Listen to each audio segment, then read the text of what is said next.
Hey everyone, it's your favorite host, Marcus Norman of the Gentleman Style Podcast Show. And today I have a very special guest.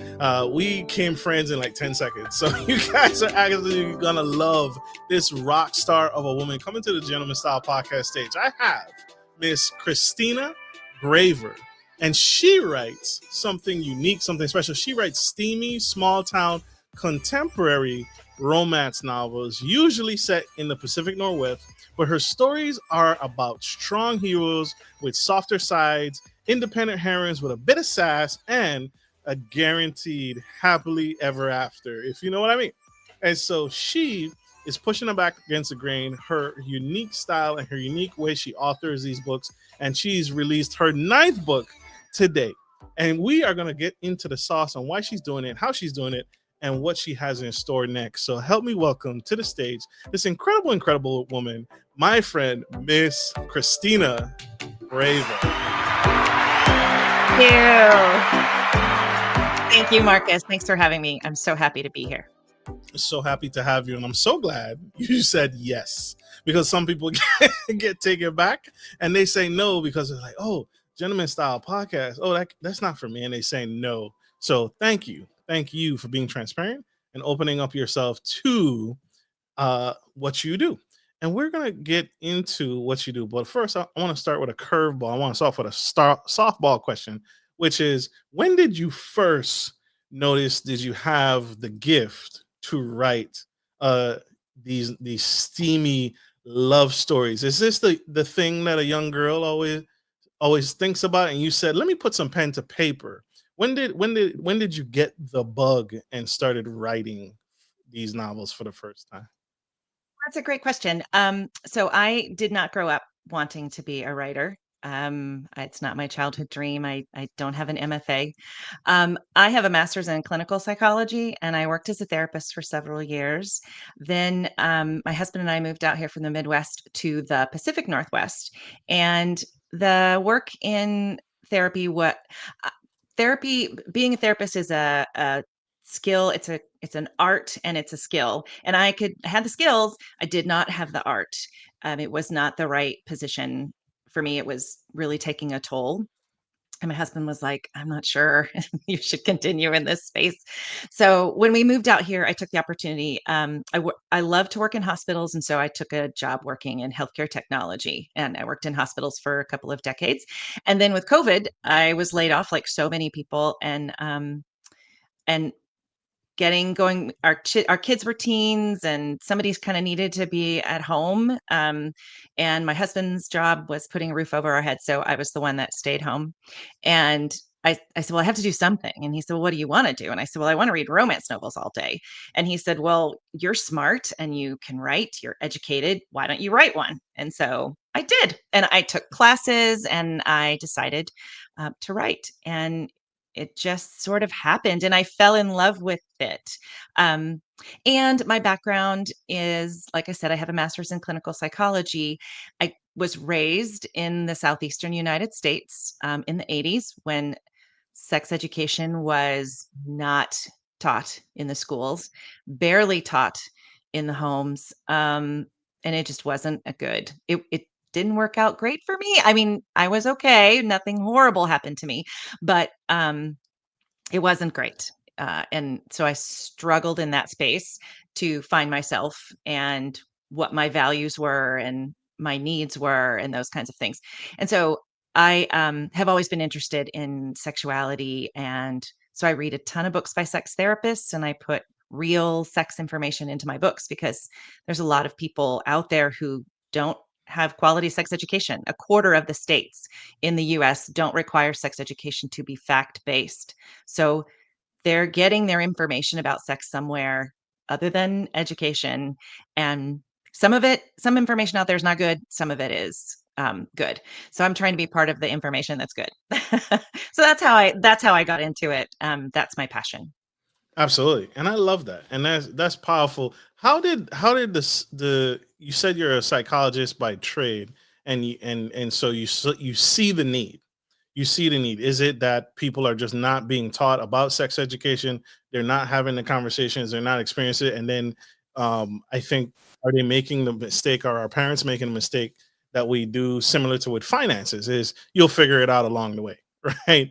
And we're leaving it up to other resources, social media, television, pornography, to teach our Mhm, children, instead of having the talk or having a controlled environment, right? Because mhm, I can see it, right? It's a controlled space. You're at home. You're safe. You're not at the bar drinking and getting intoxicating, and now potentially hoping to experience your intimacy for the first time. But mhm, you're in a controlled space. You're reading about it, and then if you have questions, mom and dad are here to kind of fill in the blanks, or whoever you feel mhm. comfortable with, to kind of fill in the blanks, what you're reading and how you're feeling and what you're experiencing. Is that where it's based? That's an assumption by me. I'm guessing. I mean, I think couple of things. I mean, culturally in the West, at least, sex is not something we talk about. It's everywhere. It's in every advertisement. It's in every television show. It's in every movie. Like sex and romance and sexuality are there, but we never talk about it. And we expect our kids to come of age at a time um, without real information or a lot of false information. And in the 90s, the purity culture movement in the evangelical church did not help. There are certainly people who that culture helped them and they were happy. That is the minority. The majority of people who were raised in that um, culture and in that teaching, which was like true love waits and abstinence until marriage, and women's bodies are a stumbling block for men, and women's bodies are shameful, and all of that. There's a lot of people coming out of that movement. There's, women and men in their 30s in therapy right now trying to figure out how to have an orgasm because they can't, or because they grew up believing their body was ugly and wrong. And that doesn't change as soon as you get married. If you're raised in this idea that your body is sinful and that sex is evil and is bad, you can't just get married and then turn that off. Like, and the same thing with men. The expectation is that men are supposed to know everything about sex. There's no education out there. Well, there is education out there, but it's not in the schools. And typically it's not in the schools. Um, there's great information out there, but people have to find it and have to go look for it. Um, I I really feel for men.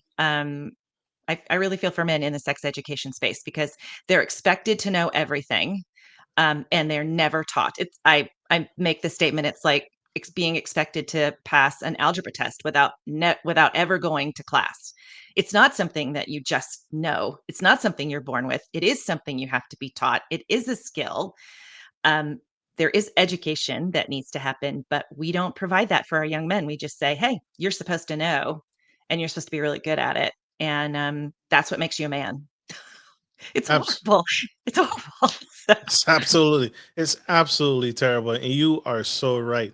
We're not talking about it, right? We're kind of being left to our own devices, right? Go out Mhm, there and kill it. And what do you mean you don't know where to put it, right? right. Go figure it out. You're my son. Mhm, I brought you mhm, here, and yeah, it's not being discussed about. And you're right. There's some schools on the rise that are trying to bring it up in a controlled, healthy way, without mhm, the risk of this young man or this young girl being overstimulated and then mhm, potentially becoming addicted, right? So that's why it has to be controlled a bit. But the majority is not. It's not even occurring at all, like you said. The majority mhm. is it's not even happening. So Well, and very, very powerful. Yeah, go ahead. I was gonna say, studies show that the only thing that the lack of sex education prevents is healthy sex and safe sex and pleasurable sex. It does not prevent sex. I think a lot of people think if we don't talk about it, then our kids won't be doing it. And I need those people to remember what it felt like when they were 16.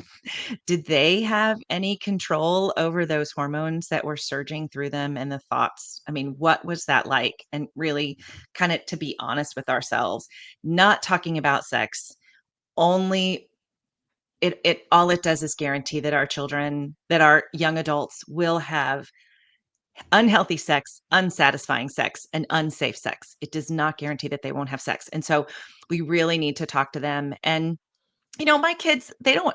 they don't want to talk to me about sex. I have a 22-year-old son and a 17-year-old daughter, and they don't want to talk to me about it.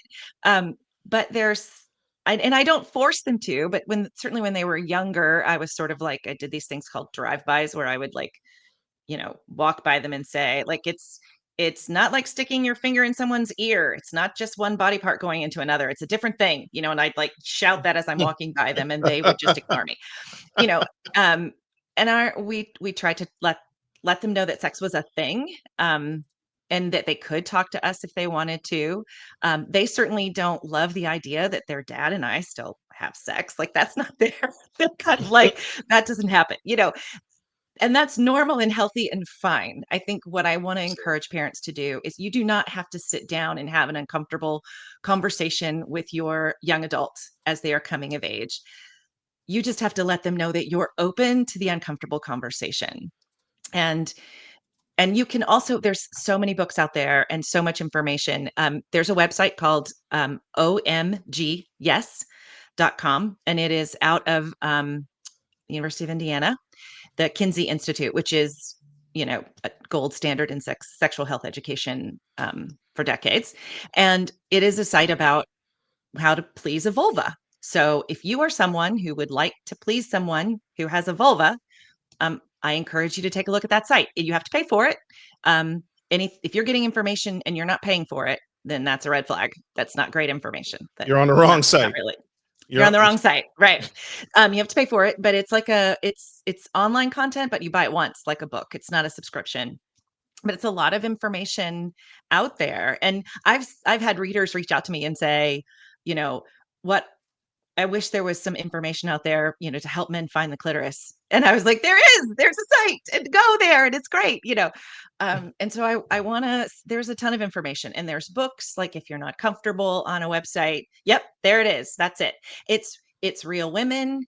They're not porn stars. It is real women doing things, talking about things. There's graphics, as you can see there. There's hand-drawn graphics, but then there's also real videos of women and women's bodies and women talking about it. And they're real women. They're not porn stars. That kind of, it doesn't have that ishy vibe. It's it's kind of real stuff. So I These are encourage not people paid to actors. Yeah. correct. This is part of a scientific, educational information. It was intended as education, not entertainment, not as porn, not as, not as entertainment. This is really intended as education. Whereas a lot of people are looking at porn like it's education, and it's not. I'm sorry, porn is performance. It is entertainment. And any porn star will tell you, any porn performer, I'm sorry, I need to use the right title. Any porn performer will tell you that what they are doing is for entertainment, not education. But so many people, when they are unable to find information, particularly young men desperate for information to be able to do this thing that they're expected to know how to do really, really well with no teaching, they're going wherever they can. And so porn is readily available. A lot of times it's free, which is, again, red flag. If you're not paying for it, it's a red flag. That they're getting this information. I was listening to a review of a study in London, and the researchers were interviewing, young men, like 16, 14 to 18, something around that range. And they had questions, and one of the young boys raised his hand and said, well, so I was having sex with my girlfriend and I came all over her face and she didn't like it. Am I doing it wrong? And it's like, Really? yeah, because Really? Okay. he had been watching porn, and because that's what happens in porn, and the girl really likes it when it happens in porn, you know, that it was like, oh my goodness, you need real information about what really happens. That's not to say that that isn't an action or an activity that someone might not legitimately enjoy, but I don't think that's that's not common in sex. I don't think, I don't think, maybe I'm wrong, but those kinds of things aren't something that's commonly done. But he was getting this information and feeling like he was doing it wrong because he couldn't make it look like what it was looking like in porn. And that's just not, I mean, that's just not real life. Um, and so I think it's important for people to educate, put real education out there. There's books on my website. I have a resources tab, and I've read a ton of books, and I recommend some of my favorites on my resources tab on my website. So I encourage people to go check that out. Absolutely. I told y'all, Miss Braver, spilling the tea on the Gentleman Style podcast, sharing actionable, favorable tips to help our young men, our young women, and not just young, but anyone, men or women, can Hmm. win, right? Win and take Hmm. back their pride, take back their identity, and rebuke the shame, right? Get rid of the Hmm. shame that that you may be feeling, that you may have been put on you or placed on you and made you feel uncomfortable for all these years. Well, I gotta perform in the bedroom, and now let me watch porn, and now I'm freaking this young girl out, or I'm freaking this boy out because it's like, where did you learn that? Where did that come from? Why are you putting that in my Right. butt? Right? All the Right. things that is Hmm. made up, just like you said, it's Hmm. entertainment. It's not real. This is Hmm. not happening every single day. At least for the majority, it's not right. It's not Right. happening like Right. that. So Well, and powerful. porn, a lot of times in porn, like, it's, I always say it's like three pumps and she comes. And that's just not realistic either. That's not really how the female body works. So if you have someone who's expecting their partner, they penetrate them and they pump for three times and their partner doesn't come, and then they think they've done it wrong, there, that's just awful. Like, it's just, you're setting so many men up to fail if you're not teaching them that, oh no, 70% of women cannot come from penetration alone. There has to be clitoral stimulation in a lot of cases, and here's how that's done. And here's where you can learn more about that. You do not have to have a large penis like in porn. There's, I think the porn actors are typically chosen because of the size. Um, that is not necessary. In fact, studies show that most women do not prefer a larger penis because it can be hurtful. It can be painful, and oftentimes those women need recovery time. The vagina is capable of stretching. It can stretch to have a Have a baby, for Pete's baby. sake. Right, right. It's capable. Like, it's not, but it's not always pleasurable. And oftentimes there's recovery. So if I wrote an article about, um, the article was called "Size Matters, but Not How You Think." Um, there's men out there who are thinking that perhaps their average size penis is not something that is going to be able to please a partner. But the research shows that's absolutely not true. And so you have a larger penis and you're having sex, you need to do you have to go slow, you have to use lube. There's typically some aftercare to sort of soothe those tender tissues. You're typically not going to be able to have penetrative sex again, sometimes for hours, sometimes for days, depending on your partner and you. So the idea that you can, go away for a weekend and have sex 7 or 8 times with your partner over a 2-day period, that's not happening with a guy with a big dick. That's happening with a guy with an average dick. So, which do you want to be, guys? Like, I write this article, like, all of you men out there, and the majority, like 90 studies show, like 90% of men have relatively the same size. You're winning. You're winning. So, like, why are we not putting information like that out into the world? Letting men sort of walk around thinking that they have to be a porn star or they have to do these things. They have to be this size is just not okay. And in my romance novel, when I talk to other romance writers, I'm like, we've got to back off on the big dicks. And in my Mm. books, I try to have more realistic. In fact, the book that I just released, Hawaii for Two, there is a scene where she talks to him about how she's grateful that he's not the biggest guy that she's ever been with, and she's grateful that he isn't, because she really likes sex and she wants to be able to do it again and again with him in one night. And he's sort of like, okay, because Yeah. it's so contrary to what culture is telling him. And then he's not really sure if he believes her, but then, she kind of puts her money where her mouth is, and or her mouth where her intentions are, and and he believes her at that point. But yeah, I think that goes along with sex education as well, like seeing what culture is putting out into the world, and sort of getting in front of that. And that's something that I try to do with my romance novels. So Uh, and I love that. And thank you for disarming the men, right? Because I can hear it. I hear the men in the audience watching you right now, and they're saying, "What? Size doesn't matter?" For the first time, and they're hearing that. It's probably the first time they've ever heard that. And in your mhm. novels, you share, "No, it's okay.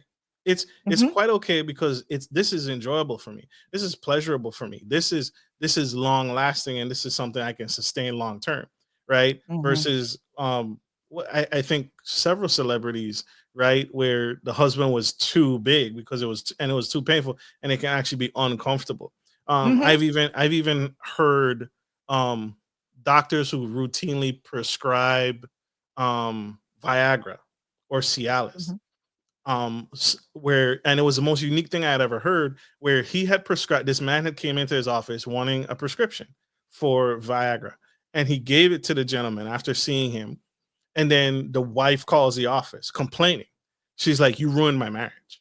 You've completely ruined my marriage because now he wants it all the time because you gave him the supplement, and it's painful for her. It's not enjoyable anymore." And with that, he used that to preface that, "Oh, I threw the relationship out of balance." Whereas she was Mhm. fine. She was perfectly okay. But something within that Mhm. man made him feel like, I gotta do more. I gotta do better. Mhm. And now the Mhm. wife is complaining. You've totally ruined my marriage. So That thank you. that resonates. I mean, I am not surprised by that at all. Some of the You're sex not? therapists that no, I'm not surprised by that at all. I think some of the sex therapists that I've talked to have said, like, some men, they have clients that come in and say, "What am I gonna do? Like, no one will have sex with me." And, "Oh, by the way, I have to have sex with a woman to prove that I'm a man." We need to get ahead of that whole idea. But, you know, the idea that a man can only prove himself as a man by having sex with a woman, in the heterosexual space, and he's like, "No one will have sex with me because they take one look at my penis and they're like, 'That thing's not coming near me. No way.'" So there men struggle with rejection because it's too big. That is certainly possible.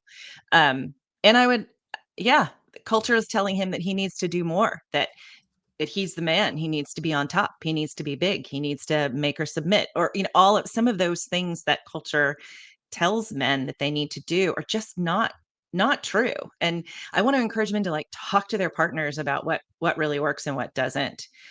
There's a lot of things that you can do. I talk about I've also talked in the past about how, okay, so the majority of the nerve endings in the vagina are in the lower third. So penis length is really not relevant because the there aren't that many nerves in the top of the vagina. So you're not doing a whole lot up there if you've got a really long member. It's more girth. Girth is a thing because it does stimulate those lower nerves. But again, that's there's about 4,000, I think, estimated about 4,000 nerve endings in the lower part of the vagina, and it's a little. Uh, the information there's a little. Take it with a grain of salt, but because it's difficult to Right. really measure. But that's where the majority of the nerves are in the vagina. The clitoris, on the other hand, is estimated to have between 8 and 10,000 nerve endings, so more than double what would be Mm, in the vagina. So the head of the penis, which is the most sensitive part of the penis, is estimated to have about 4,000 nerve endings, similar to the lower part of the vagina. Um, and then the testicles, I think, it's difficult to really, again, identify, but I think they're also estimated to have a lower, around 4,000 or less nerve endings in the testicles, maybe 2,000. So a penis and a vagina is you're taking the most nerve ending rich part of a man and putting in the least nerve ending rich part of the woman. So the penis and the vagina component is really not it's not the star of the show when you're having intercourse. It's really the ability to stimulate the clitoris. And the clitoris, a lot of people don't know that the clitoris, like 2005, we finished biologically mapping all the places that the clitoris goes. A lot of people think it's just this one little nub at the top, but the clitoris is like an iceberg. The majority of it is underneath the surface, and it has legs that go around, that come down and go around the opening of the vagina and can kind of go up the back of the vagina between the rectum and the vagina. A lot of that clitoral tissue extends that far. 2005, we finished mapping that. What it was like, what, 1969 or something? We put a man on the moon, but we can't map our way to the clitoris for like 45 more years. Something about that says that's something about that disturbs me. But neither here nor there. We finally got it mapped. We got it finally figured out. It's important, if we can educate people about where the clitoris is and what that, where the nerve endings are and how to stimulate, like that can help to offset some of this concept that you have to have a big penis to please a woman. It biologically and scientifically, it's just not there. And a lot of research studies do support that when they, talk to women about what they prefer. A lot of times it's not this giant dick. I do have some romance heroes with big penises. It's a little bit of a genre expectation, but I do not make them magical. They are not. It's not just the big penis that pleases her. I do have one character who they have a conversation. She's like, I don't think it's going to fit. And he's like, yes, it is. It will. We'll go slow. I'll use lube. You can tell me if it hurts. We can stop. We can do other things. He, of course, spends a lot of time making sure that she's lubricated as much as possible. And then additionally, he adds lube. And then afterward, he does aftercare. He brings a cool washcloth and he cleans her up and soothes her. And he doesn't expect to have sex with her 2 hours later. Like if they're going to have sex again, it's not going to be penetrative. So I do kind of some of those things because I find in romance novels sometimes it's magical and it doesn't hurt, and then they go another round 15 minutes later, and part of me is like, I'm not sure which romance is fantasy, so I'm not really sure what the fantasy is. Is the fantasy having sex with a big dick, or is the fantasy that it doesn't hurt? So I'm not really sure. Not really sure. It has to be pleasurable. I think is what you said Mhm. earlier. It's where's the pleasure line, and every woman is different. Every woman is pleasured differently. But you gave and the website, and you gave some great resources that, and your books are great resources to kind of give you idea of men where to stay in our lane, right? Stay in Mhm. your sexual lane, right? Mhm. And it could go really deep as a psychologist yourself. You can go really into the science of it, right? Where's the libido get involved and all those things. So yeah, Mhm. so great, Mhm. great job, and thank you for the resources. I want to ask you about the book. How do you balance the steam with substance in your novels without tipping into like the cliche? How do you set your book apart from the, I forget, the Zane, right? Zane back in the day. Zane was the high school sex novel for girls that every girl, at least in my high school, had. It was Zane. So Okay. how do you balance the steamy, romantic, lovemaking passion without being like sounding like everybody else? That's a great question. So romance, like I said, romance is fantasy, and a lot of people read it because they want to read this fantastical man, who's perfect in every way with a big penis and it doesn't hurt. And that's great. That's a great fantasy. I don't want to shame that. But so there's a ton of stories out there like that. And my stories do have really great kind of fantastical guys in them, men in them. I do write cisgender straight couples because that's what I am. So that's what I have the most insight into. But so what I do is I try to create men that are a little bit realistic, a little bit more realistic or certainly achievable. They're not perfect. They have flaws. They can be controlling. They sort of have this inner, I call it their inner caveman. Every now and then my caveman, they want to compete for the girl sometimes, which some women think that's awesome and some women don't think that's awesome. So depending on, how you feel about it. They're not perfect, like I said, but they're certainly evolved. Like they know themselves. They know the things about them that are not perfect, and they're willing to sort of work on those with their partner and talk to their partner about what their partner wants. And then the steamy scenes, I try to include real information. Like I said, there's not three pumps and she comes. There's conversation. One of my beta readers, a beta reader is someone who reads your book right after you finished it, and then they give you initial feedback. So, and then you edit and change. So it's a very important thing. They're the first people to see my book af- after me. But I had a beta reader once tell me, like, there's a lot of talking in the bedroom. Like, does there need to be so much talking? And I was like, yes, there does need to be. There does need to be that much talking. And, it's I know that it's hard to do sometimes, because culture doesn't tell us. Again, there's no education about how do you have a conversation. And I encourage couples to read my books. I write dual POV, and which means one chapter is in the male character's voice and one chapter is in the female character's voice. And I encourage couples to read my books together sometimes, just to have a conversation about what you like and don't like. Like, why did you like this hero? What did you like about him? It's easy. It would be easier for me to say to my partner, I really like the way that he dirty talked her. Like, he dirty talked her in a really, like, dominant way. And I really like the way that he did that. It would be easy. It's easier for me to have that conversation than for me to say to my partner, I would like for you to talk dirty to me in a very dominant way. I'd like for you to push me down. I'd like for you to hold me down. I'd like for, Mhm. that, because to the man, that feedback can feel like criticism, and it can be shaming that he didn't already know that, because culture is supposed to tell him that he's supposed to know all that. So it's a little bit of a safer space to have a conversation with your partner. And the same, if he says, I really like the way that she took charge in the bedroom, I really like the way that she went down on him multiple times, or how some of the things that she said to him about his body, you know that would be easier for me, my partner, to say about a guy in a book than to say to his partner, I want you to do these things, because then that can feel like criticism. And that space is such a fragile, delicate space sometimes, when you're being intimate with someone, so it's risky.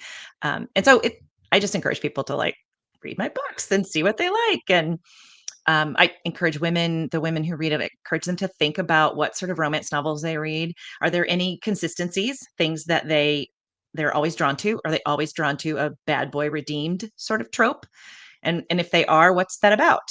Um, what sort of fantasy do they have that bad boy redeemed story speaks to? And then is there any way that, once they sort of understand what really turns them on about that kind of character, is there anything they can do in their real life with their safe partner to sort of tap into that fantasy? So I talk about how romance can make your sex life better, and one of the ways is that it helps us tap into our fantasies and gives us ways to sort of communicate with our partners a little bit safer about what we like and what we don't like. Absolutely. I can see that. I love that too because it's an icebreaker, right? It's an icebreaker to remove the uncomfortableness and the, like you said, the blaming, the potential for looking like you're blaming or accusatory, accusing someone of not performing in the bedroom. Like, hey, what did you? Hey, look, can we read this book together? Hey, what did you think about chapter 6? Remember? Yeah, I really like that. What did you think about it? Oh, you think we could try it?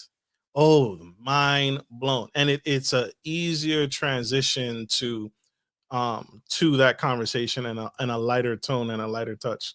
So Mhm. bravo for helping us Yeah. open that box app, essentially Pandora's box, because these are the things Yeah. these are the things you don't get to talk about in courtship, right? At least not right away, right? Right. You can't broach the subject too early in courtship, right? You're not going to wait till date number 3 and then it's like, listen, do you like choking? Or like that's not a normal Right. transition. And like you Right. said, for especially for those in we talked about this backstage in our faith, in most faiths, the matter of intimacy and sex isn't touched on until after marriage, which sets Mhm. people up. I've encountered many women who had no idea their first they've had it was their first everything, their first boyfriend in high school. Then they graduate high school, they get married, and they've had no other potential love interest before that. It was the one Mhm. and done. And they're Mhm. experiencing intimacy for the first time with this person that they are now married to.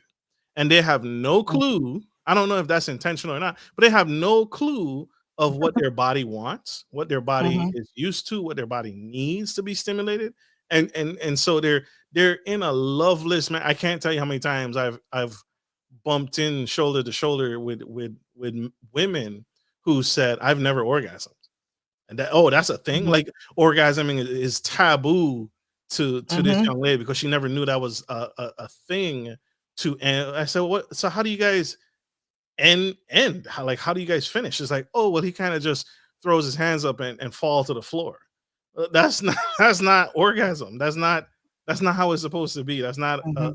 That's painful. Mhm. He needs to go to the doctor, right? That's Mhm. pain. I So mean, I think a lot of men want their partners. I mean, I haven't done a hard target search or a clinical study, but certainly the men that I talk to and the men I read about, men want their partners to orgasm if they can, if it's physically possible. There are some people for whom it is not possible for a variety of reasons. And there's other things that can be great and pleasurable. Orgasm is not necessarily the end all be all gold ring of having sex. That's another sort of message that I want to try to get in front of. But I think a lot of men want their partners to orgasm. They want their partners to enjoy it.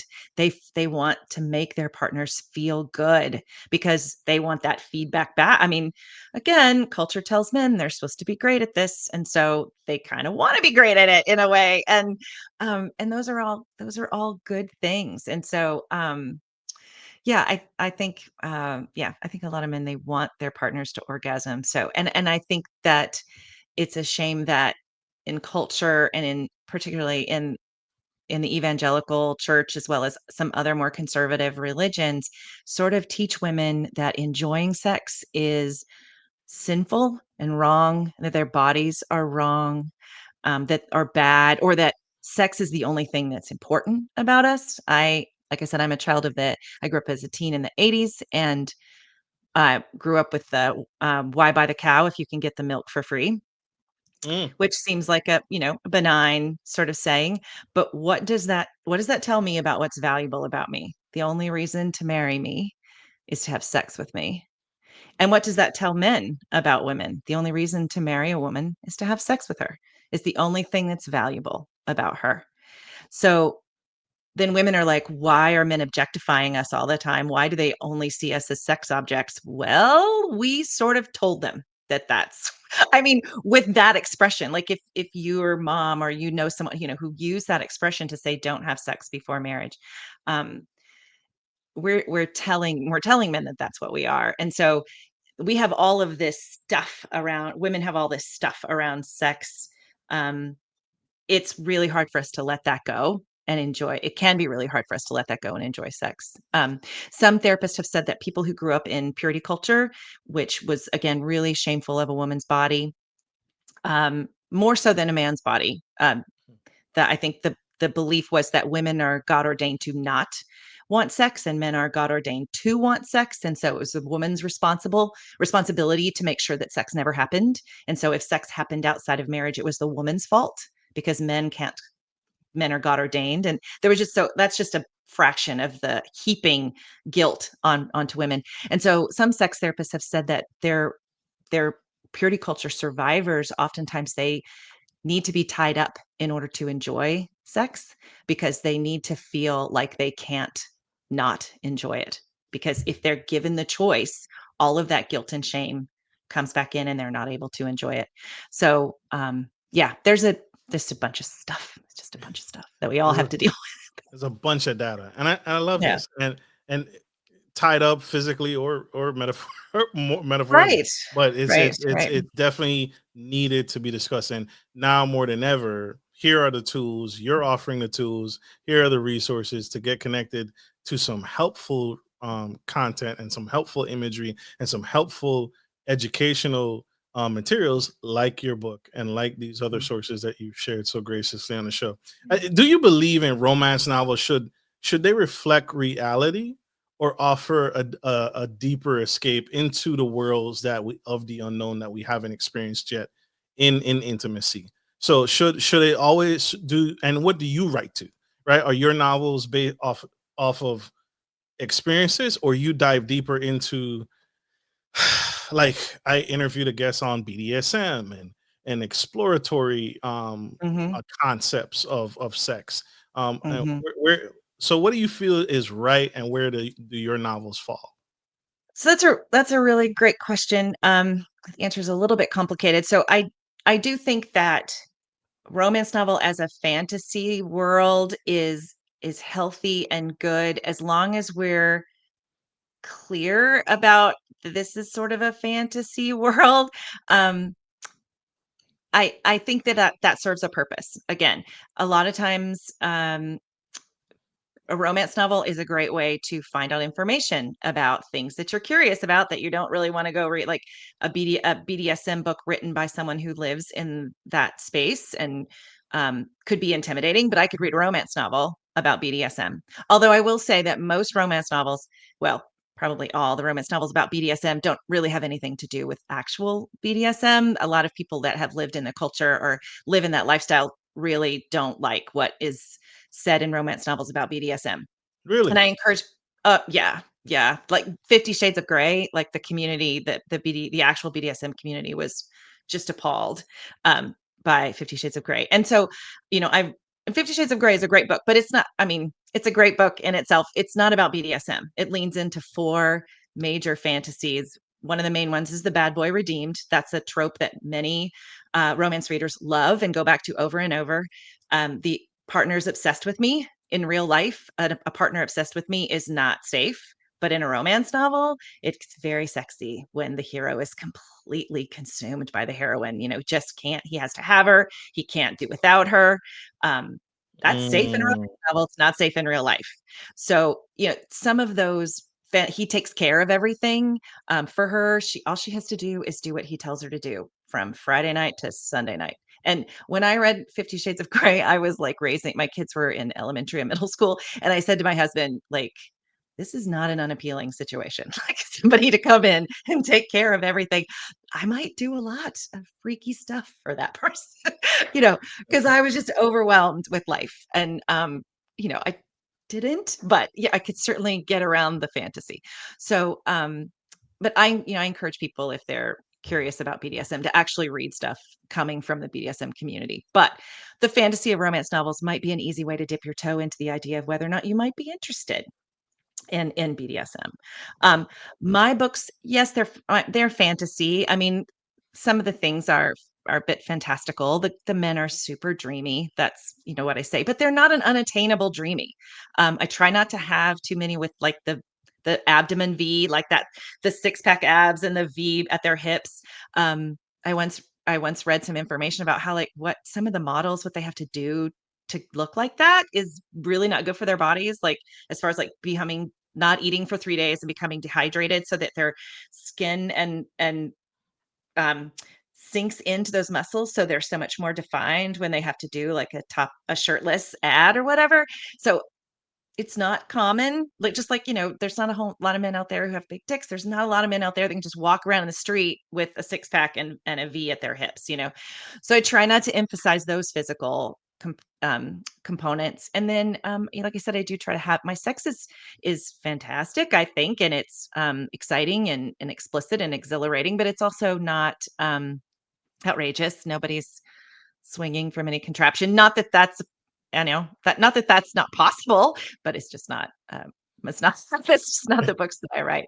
So I think, like I said, if the answer is complicated, I think that it is important to have. It serves a role in fantasy, but I try to not make my books too fantastical, and I try to put that out there to say, the heroes that I have are swoony, but if you are a man and you would like to be swoony, the things that they do are you're capable of doing them, like asking questions and getting consent in a sexy way and dirty talking in a sexy way and how to go down on her and those kinds of things. There are things that you can do that are attainable. So um yeah, so they're fantasy but also a little bit real. So you brought up some very great points, right? And one of the first thing you started with, the first thing that you led with, that I think is powerful, is that you led with, listen, 50 Shades of Grey. Here's a man that's taking all the things off of a woman's plate, right? Her job, she doesn't have to worry about work. What would a woman be open to doing and exploring more intimately now that those life pressures are off of her? And right, and in this day and mhm, age, in 2025, that couldn't be more true than ever, right? Where every, right. two household income, everyone's working, trying to keep a Mhm, roof overhead, trying to pay all the bills, trying to do all the things, and it's like that's the nature of it. That's a fantasy of it. But Mhm. the where it borders on realism is women actually can relate to that. Oh my gosh, if I didn't have to worry about my planning the next date, planning the next outing, planning on money, Mhm. finances. Like, how many of us go on vacation and then don't look at our bank statement because we don't want to look at our regrets, right? But if you could do those things and not worry about those things, how much easier, how much open are you to exploration? So that was Mhm. very powerful. And then the next thing too is, yeah, I love how you balance it. It's not the perfect. What she's talking about, y'all, is the arrow, right? The V arrow that is goals for some men, and the models have Mhm. that perfect arrow pointing down to, hey, Mhm. what's next, right? Mhm. The man love. So Mhm. so it's like that is unrealistic, right? Mhm. In to some men. But Yeah. listen to the other points in the book where she talks about he's loving on her, he's being attentive to her, he's listening to her. That is also stimulating those nerve endings in Mhm. the clitoris for that woman, and also a turn on for her as well. So Yeah. don't stay on the surface when you guys read these novels, right? Go into the underlying messages that she's putting out, because she's giving useful insights and tips that serve um, and will help you win for sure, no matter what woman you're dating, no matter what Right. size you are, no matter if you're King Kong or Mm. Diddy Kong, right? If you Right. It's right. have you Right. your husband ever felt first off, has your husband read it all nine of your novels, or your partner? He has not read all of them. He has read some of them. And he's funny. My husband is a scientist, a data tech geek guy and a nerdy guy. He's lovely and brilliant and wonderful, but he's a little stoic and yeah, he's a scientist. And so um he was reading one of my books and he came to one of the sex scenes and he's like, and where the hero was all about her, and then she offered, he went down on her and then she offered to go down on him, and he was like, no, no, I just want to focus on you. And Greg, my husband, was like, that will never happen. Like, no guy turns down a blowjob. That's a fantasy. That is, I cannot stand for that. Take that out. And so, which I did take it out. So, he's a little bit funny. He has read them, he gets it. He gets it. Has And he ever it's been funny. has he ever been uncomfortable with something like, wow, she that was very thorough, that was very detailed, and it's like, I've never done this. Is this something she secretly wants? Well, he and I can have those conversations, so he Perfect. knows what I want and don't want. We've been married for 30 years, almost 25. We've been together 30 years. We've been married 26. So, I love that. Sorry, that was a win. yeah, That's a that's a win. win. That's a win. But we did had this wrote this one article on a blog site and about fantasies, and I had a person respond saying, "Oh, I can't believe that you sit around all day and fantasize about other men and fantasize about sex, and like I feel so bad for your husband." And I responded, I was like, "My husband's fine." But then that night at dinner, I was talking to my husband about it, and he sort of like guffawed, and he's like, "I'm fine." I'm fine. We're fine. Um, but then we were talking to a friend. I was telling this story to a friend at a party, and the friend was like, "Yeah, that sounds terrible. Like to come home from work and your wife's been thinking about sex all day. Like that seems awful. Like how can I get my wife to do that?" So, it's not an issue. It's not a problem. Like he understands that what I'm writing is fiction. I do not write about our love life, our physical life, our intimate life. I don't write about that. That I wouldn't be comfortable with that. He definitely wouldn't be comfortable with that. So yeah. So That was kind of my next question, is like, are you ever writing as you as the damsel in distress in these novels, or to that point? So I think I did a book review, and this lady had wrote a book, and before I could ask a question, I read the book, and then I read the book, and I asked a question. I said, "Are you the character?" And she said, "Marcus, no one has ever figured that out, but she's the character in the book." So have you ever done that? And you just answered it. You said, "No, I don't write about my stuff or my Right. character. I mean, there's certainly aspects of characters that are me or are my fantasies in a way. Like, I mean, who wouldn't want a partner who's just has to have them all the time and can't? I mean, that's not realistic in my life. A six Because pack like abs. because we have kids and a mortgage, and somebody has to go to the grocery store, and some people don't feel well, and dinner didn't sit well with me tonight. Like life, it's not realistic. But the idea that someone is just obsessed with me and has to have me and so physically attracted to me and my 55-year-old body that's had two babies and it is long way from being perfect. So that's certainly those kinds of fantasies that are maybe every woman's fantasy. Um, those are in the books for sure. But I wanted to touch on something that you said earlier. You were talking about um, women and getting excited, and I wanted to recommend to your audience another book called "She Come." No, uh, "Come as You Are." "She Comes First" is a great book too, by Ian Kerner, by Dr. Ian Kerner. But that wasn't my recommendation. In addition to that book, I would like to really recommend "Come as You Are" by Dr. Emily Nagowski for anyone who who has a vulva, is interested in pleasing a vulva, wants to know anything about a vulva. It's pretty user friendly, easy to read, and it's a great book that talks about women and their sex drive. There's information she talks about. She didn't discover this, but she does talk about it in a great way. Women's sex drive. So a man's sex drive is kind of their it you stimulate them and they're ready to go.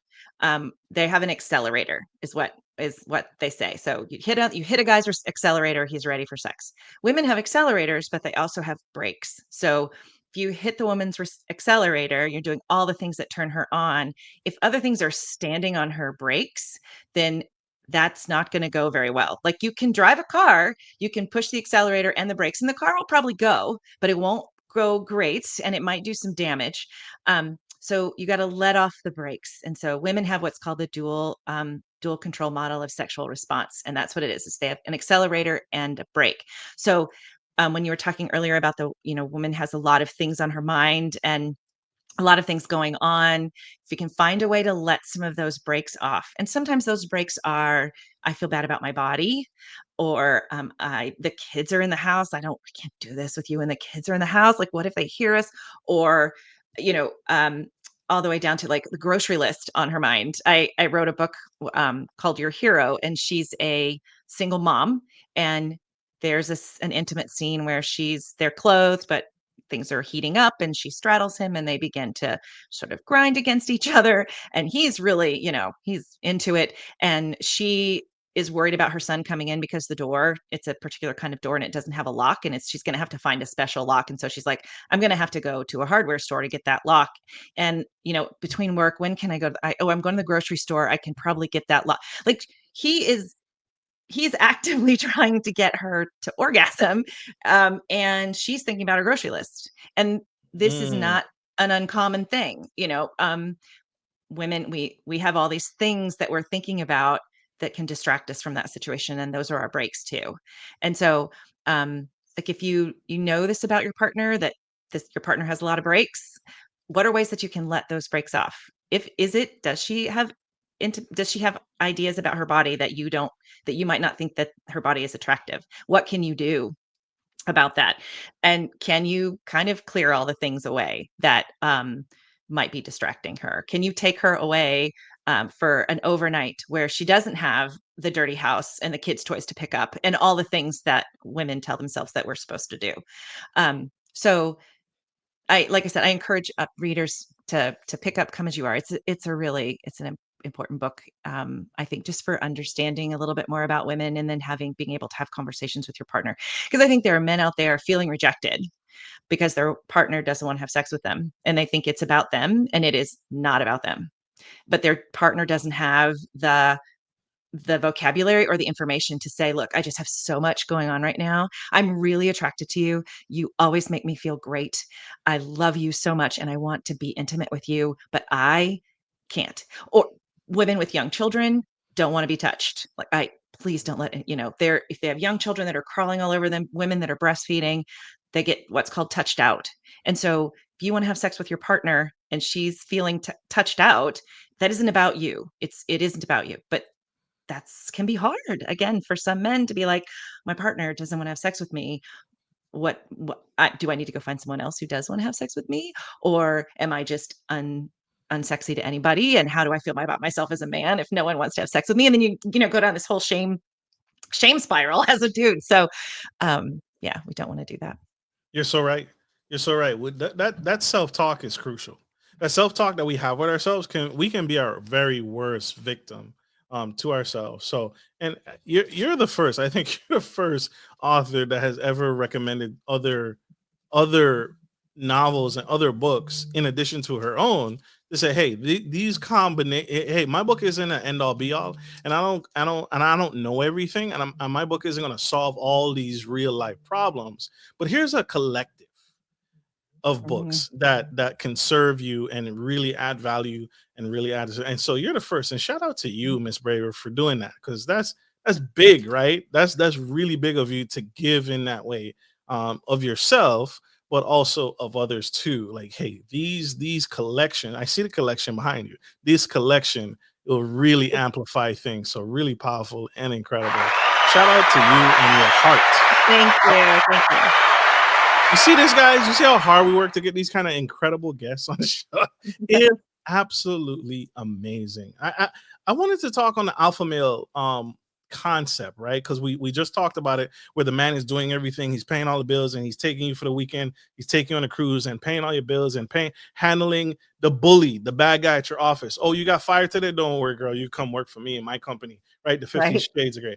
Do you Right. think, what's your take on the alpha male trope? Does it still have a place in modern romance today in the 21st century? Or is that I guess what we talked about earlier, cliche and played out? I think it absolutely still has a role. I think it has to do with the fantasy and like what we talked about before, like the guy coming in and taking care of everything, and me saying to my husband, I might do some freaky things for a person who'd solved all my problems. I don't really want someone to solve all my problems. I am a bright, capable, competent person. I want to live my life. I want to make my choices, but sometimes I need a little break from that, and as everyone does. So I do think that the alpha male has a role in romance from a fantasy perspective to escape into this space where there's a domineering dude who takes care of everything and solves all my problems in a completely safe way. Because Yes. an alpha male who dominates and does everything in my life for me is not safe in real life. Not for me. Right. That's a man who might take away my rights to my body, who might take away my right to vote. Like, that's a man who might think that I don't deserve things, equal treatment and equal things. And I can't get behind that. Right. So that's not always safe in real life. But in a fantasy space where I can make this man a dreamy amalgamation of the best alpha in the world, sure, that's a fantasy space. And I think it's valuable because it is a fantasy. And it's not going to go away. But I think we have to, as readers and as writers, we have to remember that that's what that is. And I like what you said about, hey guys, go deeper, go a layer deeper. And I'll be even better. I'll recommend an actual romance novel. It's called The Bromance Book Club by Alyssa K. Adams, I think, and it's a series.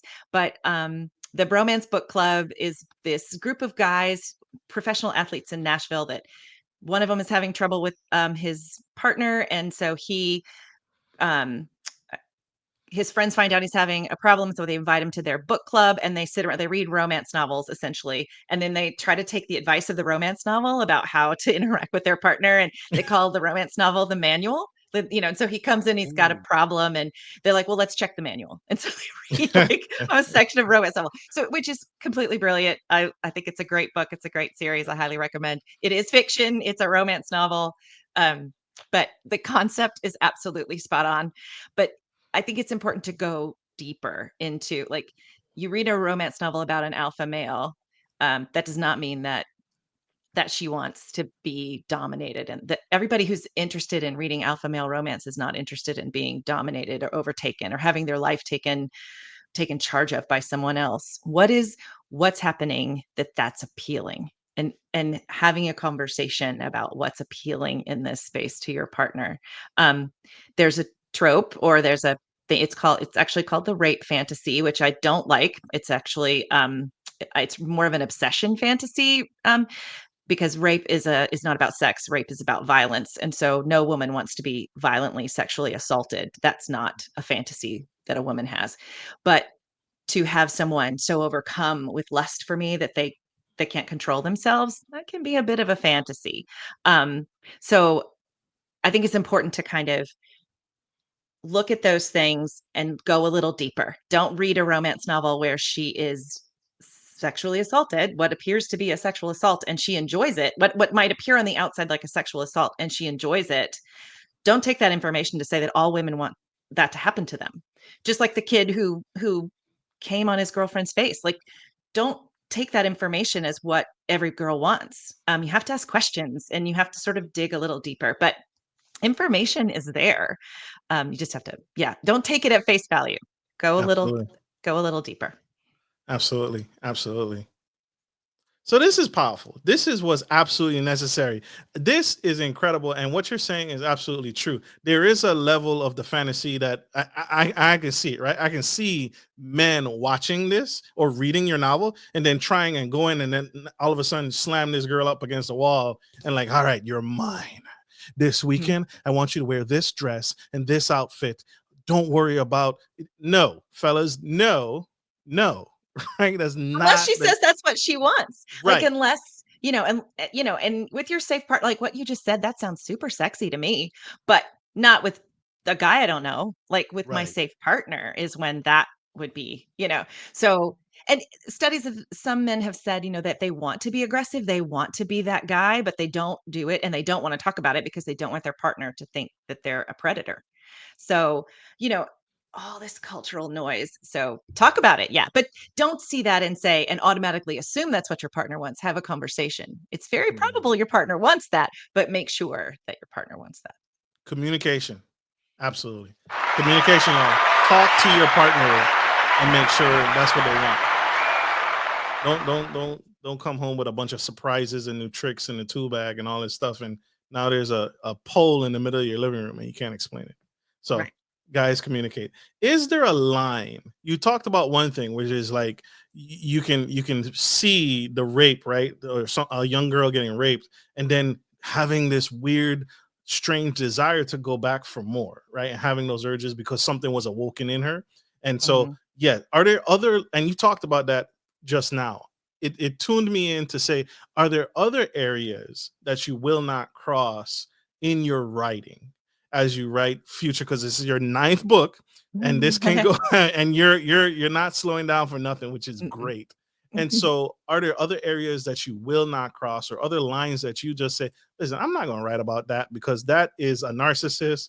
I don't want to endorse narcissism. I don't want to endorse Mhm. victim shaming or sex shaming." Are there other Mhm. lines that you won't cross? Yeah, the only one that I can really think of for sure is I will never write a virgin. I might write someone who is less sexually experienced, but I will never write a virgin. The Western culture places way too much emphasis on virginity. And the idea that women, if I actually, to say that I never write a virgin, that might, if I write a virgin, it'll be the man. It won't be the woman.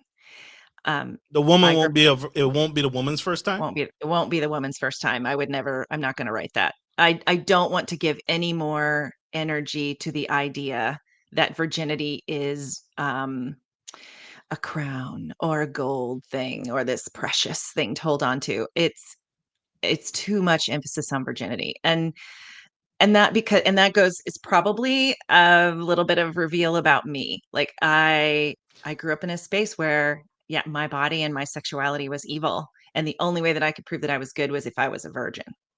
And that is ridiculous. So, um, yeah, so I wouldn't do that. I did write in Hawaii for two.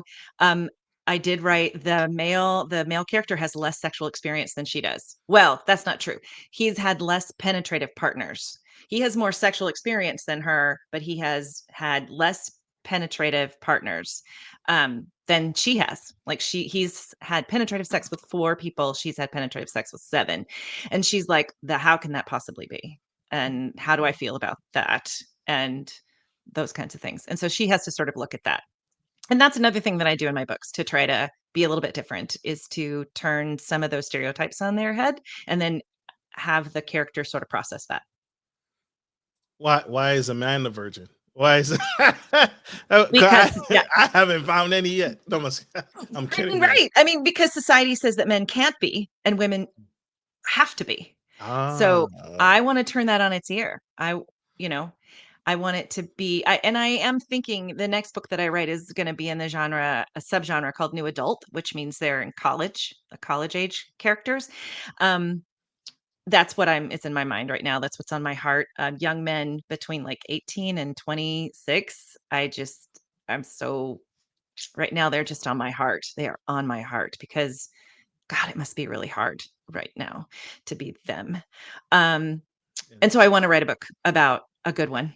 And so it's possible that he might be less experienced than the girl, but I don't want it to be the kind of Mrs. Robinson thing. I won't do that sort of cliche. I won't have him, it just might be that he doesn't have as much sexual experience as she does, but I haven't decided yet what absolutely. his background's going to be. But yeah, that's why. It's because society says that men can't be virgins and women have to be, and that is crap. How do you handle taboo topics like infidelity or emotional abuse in your stories? Well, I don't do that a lot. I certainly don't. Infidelity and emotional and physical abuse, some of that is mentioned in my books, but not the main characters do not do that to each other. So there are books that do that, and explore that from their characters. I do not write those books. It's a little difficult in the genre. There are some genre expectations, but it can be done with content warnings that this character does these things. Like in my book Your Hero, I do have a content warning. The heroine is briefly attacked on the page, and I need to let people know that that's going to happen so that they don't come upon that and it spark a trauma in them. um, so content warnings if I'm going to have something questionable like that. But also in that book, the main character, the male main character, his father is no longer in his life, but he grew up pulling his father off of his mother. He was beating her. And so that's part of his wound, is having to be the man in the house because his father was not being a good man. So I sometimes have those wounds that are related, but so I more talk about those taboo subjects and maybe the negative impact they might have on the people in the book. But my characters don't do them, and I try not to let those things happen to them in the story because they can be triggering to readers. And people Absolutely. read romance for an escape and to have fun. I don't want to trigger them emotionally. Not to be scared. You see how she blends the two, author and psychologist at the same time, and she blends the two together with such care and such delicacy. She cradles you right into this new world. I love it. I love it. I love that and I support that. I'm all for it, y'all. This is Miss Christina Braver on the Gentleman Style Podcast Show, and she is spilling the tea here on the Gentleman Style Podcast Show about her series of books, incredible books that is walking you into, if you've never explored the world of fantasy and intimacy and romance with a healthy perspective and a healthy dose of clarity, with the safety and your concern at the forefront of it. Check this out. Have you ever, Miss Braver, have you ever felt the pressure from a critic to tone down, or ever receive feedback from a reader to tone down your work, or for moral reasons, for religious reasons? Have you ever had that come up yet? I haven't had someone no tell me to tone down my writing. I have had people sort of say, "How can you be a Christian and write what you write?" Um, and that's a very simple answer. I just am. I One of the things, couple of things. A lot of the biblical information that's anti-woman, a lot of the verses that are used anti-woman, um, anti-sex, a lot of that stuff is an interpretation from a priest named Augustine in the 4th century. He had some real women and sex issues, and he interpreted, and a lot of his interpretations, biblical interpretations, sort of went forward. Um, Remember that it was what, the 1400s when the printing press was made, and so that's the printing press was created, and the first book printed was the Bible. So that was the first time that anybody other than a priest had access to a Bible and to interpret biblical scripture. So it wasn't until the printing press was invented. So for a millennia or more, the only information, the only interpretation you're getting about biblical scripture comes from a man, from a priest. So we know enough about humans to know that we color what we read and put out into the world with our experience and ourself. So some of the things that people, scripture verses that people throw at me, I kind of take those with a grain of salt.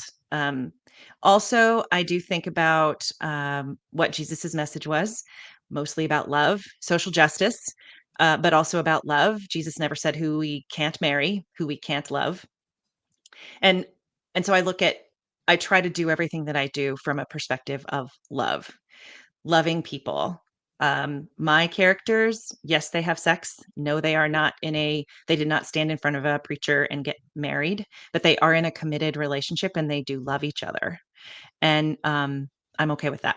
And some people are not okay with that. So I try to respect their opinions. I try not necessarily to change them. I just want to give them information so that they understand that my perspective about what I'm writing comes from a place of information and my thoughts, and not just a knee jerk, this is what the market wants. And so this is what I'm going to write. Um, yeah. But as far as toning down, nobody's ever said my books are too steamy. Um, my books are not the steamiest out there by a long shot. But yeah, I do. That's really the only negative feedback that I've gotten, is people who find out that I'm a Christian, and I'm a really very active Christian. I've been a Christian my whole life.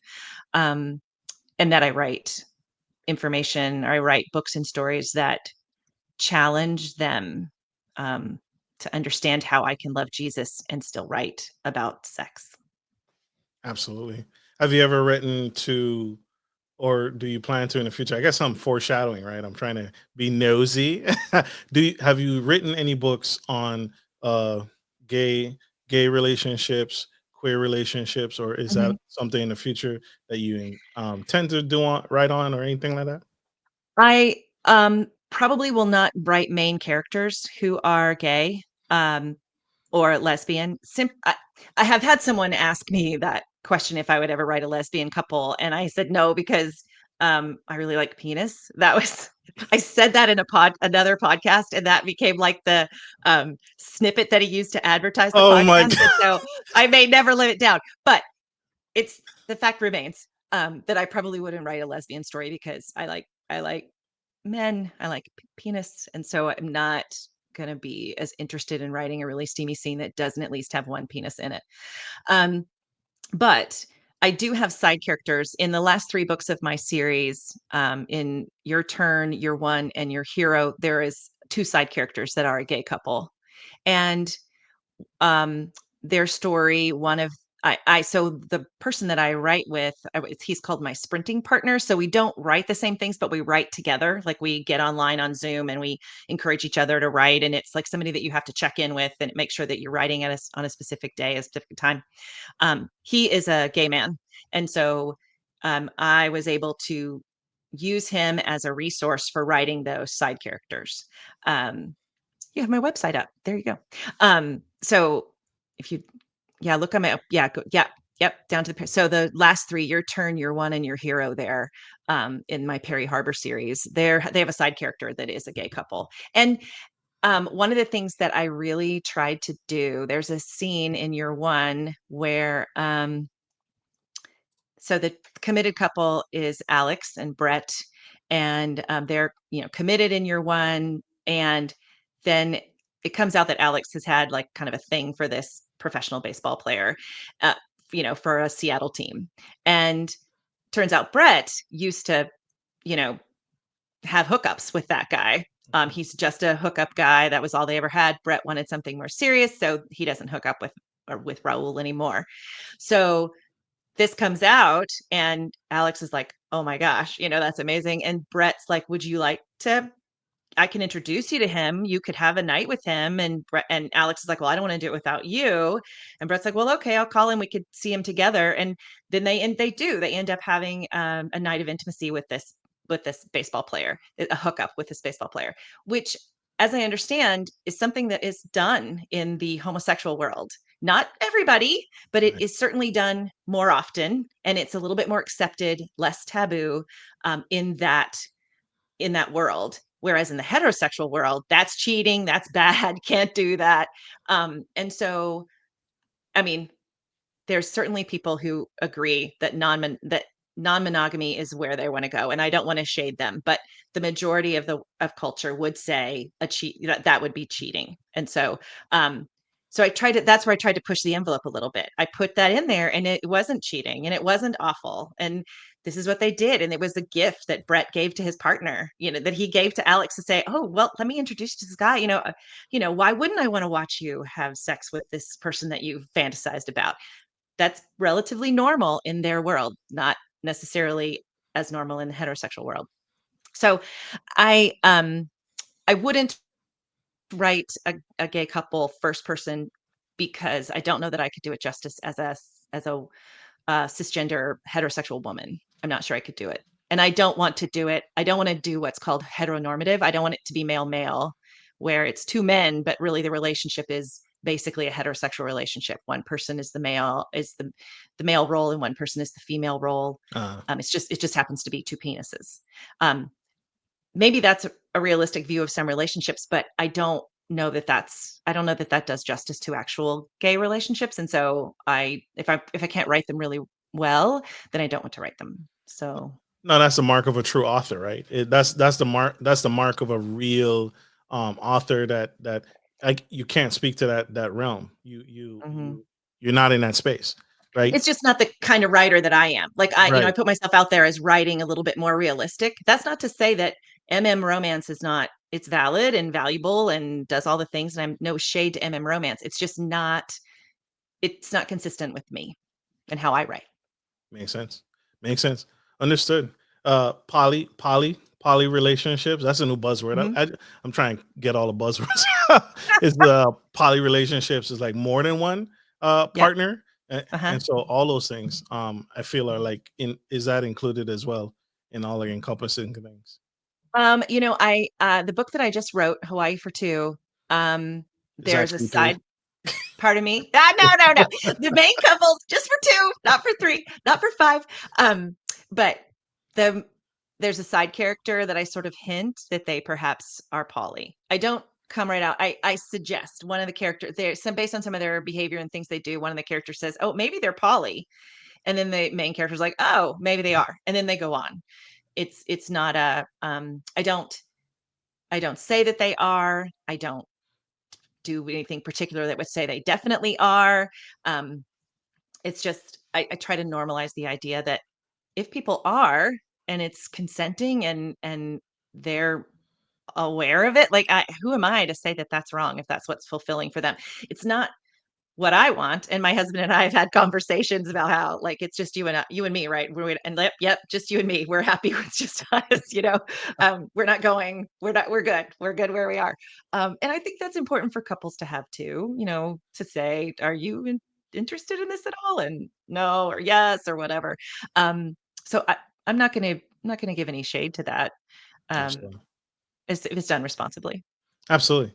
You're helping. You're helping peel back those conversations, right? Because this is a safe space. This is a safe space for Mhm. people to have those conversations with their partners and figure out. Because again, we're making a mistake and not we're not able to have these conversations in courtship necessarily, and we're not able, Mhm. and no one else is talking about it on a grand scale to actually peel Mhm. back the layers this way.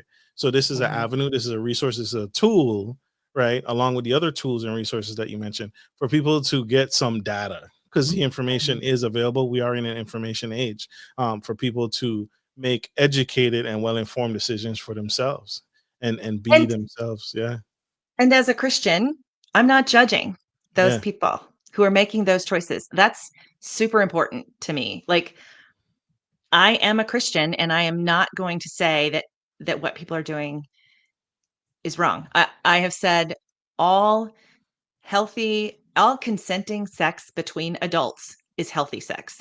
Mhm. And I say that as a woman, as a mom, as a Christian.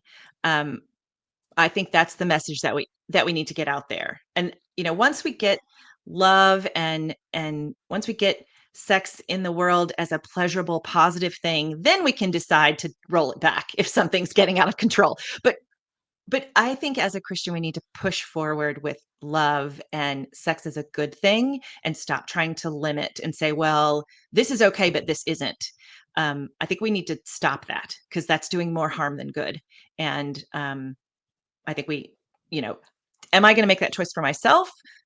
No, but that has to do with who I am. If someone is doing something that is consensual and pleasurable and positive, I am not going to judge them or say that they can't be a Christian or that they can't do that or whatever. That's not my place as a Christian or a person to do that.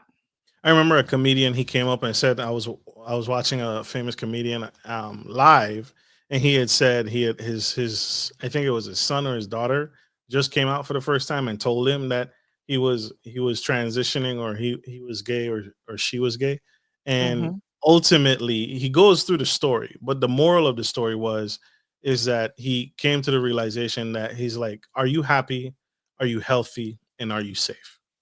And when he got to that point, he got a sense of relief and he got a sense of peace, as a parent, where Hmm. he ultimately realized, hey, it's not hurting anyone, and the person is loving them the way we want all our kids to be loved, and they Hmm. care about them, and they're not putting their hands on them or any of the foolishness, right? And Hmm. he realized, he's like, okay, I really had to reshape my thinking around it. and Hmm. and that was, I think, in his moment, he didn't say it, but in his moment is when he really came to peace and agape, right? He really Hmm. loved his son for the first time. He really loved Right. his daughter for the first time ever, because he Hmm. truly saw fully who his son or daughter was. And So, accept it and love them as they are. That's agape, right. right? And it, I, we, my husband and I decided, we told our kids basically the same thing when where they were like, kind of, they were turning 14, and studies show that about 50% of kids 14 um, at 14 have had some sort of sexual contact, sex behavior. So we were like, okay, at 14, the statistics are that our kids are moving into that space. So we need to have a conversation. And what we said to them is, we basically have three rules: safe space. So not a public place where everybody's coming in and out all the time, or, like, safe space. Um, Everybody is 100% on board, not 99. And he wears a condom. So those things, if those things are, checked boxes are checked, then they can be in a space to make that decision about their bodies and their sex lives. Um, and we sort of have been hands off, but it's where that's how I got to the space of, this is their body, their choice, not mine. I cannot control this aspect of them, and I'm not going to try. But I needed to set down some sort of limits as a mother to say, okay, this is where I want you to be with someone who's kind to you. I want it to be a positive and pleasurable experience. And then above that, it's not really it's not really my business to say. Um, and it's that sort of agape love in that space, to say, I love you enough to let you live your life the way that you want to, without me getting into it all the time. But again, as a parent, I had to set some boundaries. But yeah, we wanted to take more of that approach. Absolutely. Absolutely. This has been an epic conversation. This has been absolutely incredible, absolutely amazing. Miss Braver, I want to say this to you again publicly. Thank you for what you do. Thank you for taking the time. How long does it take you to write one novel? How long is it? It takes about 6 months, and it and That's it pretty good. takes maybe a month to plan it before I actually start writing. So, but yeah, it takes a while, and I'm taking a little bit of a break from actually writing. I'm doing these things, and because young men are on my heart, I'm trying to get participate more in podcasts and get some blog posts out and get some information out about writing men more responsibly. Absolutely. Powerful, powerful, powerful. How can people connect with you? How can people get a copy of the book? How can people learn more?